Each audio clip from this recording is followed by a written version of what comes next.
말씀 보겠습니다. 잠언 13장 3절 말씀입니다. 같이 읽겠습니다. 입을 지키는 자는 자기의 생명을 보전하나 입술을 크게 벌리는 자에게는 멸망이 오느니라. 아멘. 잠언 13장 3절 입을 벌려 멸망을 자초하는 자라는 제목으로 말씀 보도록 하겠습니다.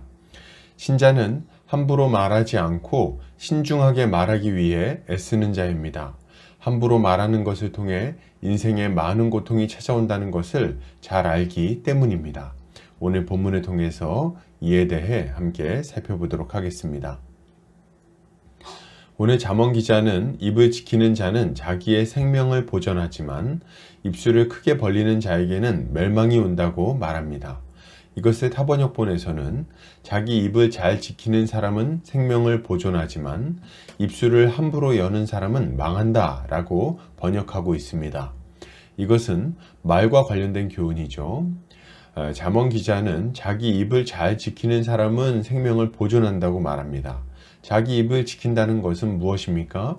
함부로 말하지 않는 것을 의미하죠. 생각나는 대로 혹은 감정이 이끄는 대로 함부로 말하지 않고 신중하게 그리고 조심스럽게 말해야 한다는 말입니다. 왜 이렇게 신중함이 필요할까요?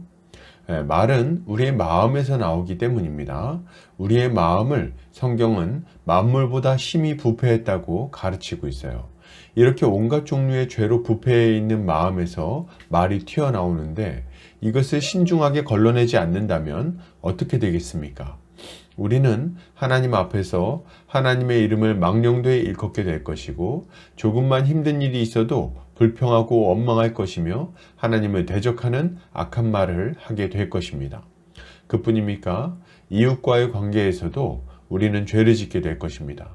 우리는 쉽게 거짓말을 하게 될 것이고 비방하게 될 것이며 모함하게 될 것이 분명합니다. 다른 사람의 비밀도 함부로 말하면서 피해를 끼치게 될 것이며 이런 악한 말들로 공동체를 무너뜨리고 듣는 이들을 시험에 들게 만들 거예요. 그리고 그 결과 우리는 함부로 말한 대가를 아주 고통스럽게 지불하게 될 것입니다.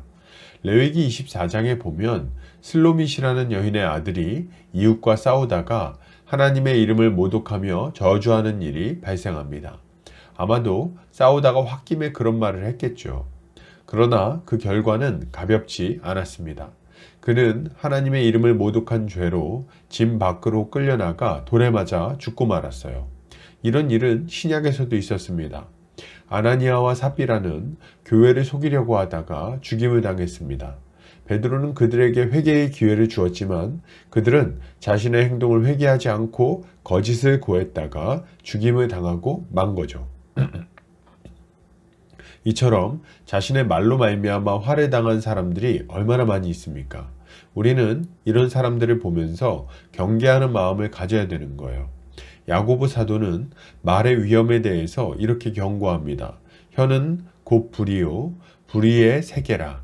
혀는 우리 지체 중에서 온 몸을 더럽히고 삶의 수레바퀴를 불사르나니 그 사르는 것이 지옥불에서 나느니라. 무슨 말입니까? 말로 인해서 우리의 인생 전체가 완전히 망해버릴 수 있다고 경고하고 있는 거예요. 여러분, 입술을 크게 벌리는 자에게는 멸망이 찾아옵니다. 입을 크게 벌린다는 것은 뭘 의미합니까? 함부로 신중하지 못하게 많은 말을 하는 것을 의미해요. 이렇게 입을 크게 벌리는 자마다 실수할 것이고 죄를 범하게 될 것입니다. 그리고 그 대가로 고통스러운 인생을 살다가 완전히 망해버릴 수 있는 거예요.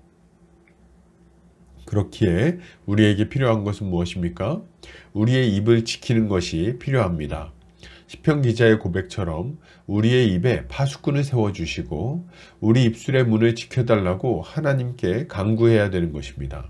우리는 우리의 말에서 비롯되는 여러 가지 앙화를 피하기 위해 노력해야 된다는 거예요. 그렇다면 어떻게 해야 되겠습니까?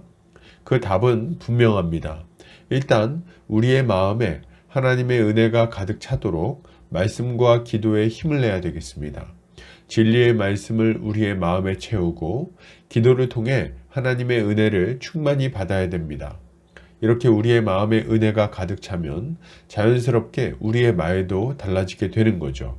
그리고 실수를 줄이기 위해서 신중하게 말하는 것을 훈련해야 되겠습니다. 말하기 전에 생각해야 돼요. 적절한 말인지, 덕스러운 말인지 생각해야 됩니다. 그리고 말을 조금 줄이고 듣는 일을 많이 해야 되겠습니다.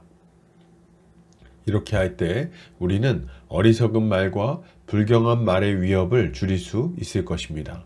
그러나 이렇게 한다 해도 우리는 말에 있어서 실수를 하게 될 것입니다. 그러면 어떻게 해야 될까요? 속히 회개하고 실수에 대해서 바로잡기 위해 노력해야 됩니다. 이것이야말로 말로 인한 화를 피하는 방법이라고 할 수 있을 것입니다. 결론을 드립니다. 여러분, 신자는 말로 인해 멸망을 자초하는 삶을 조심해야 됩니다. 입술을 지켜서 생명을 보존해야 돼요. 진리의 말씀을 우리의 마음에 채워서 거짓이 들어올 틈이 없도록 만들어야 되겠습니다. 하나님의 도우심을 간구해야 돼요. 이렇게 할 때 우리는 말로 인한 재앙을 피해서 안전하게 살아갈 수 있을 것입니다. 오늘도 주님의 지혜로 승리하는 성도님들 되시기를 주의 이름으로 축복합니다.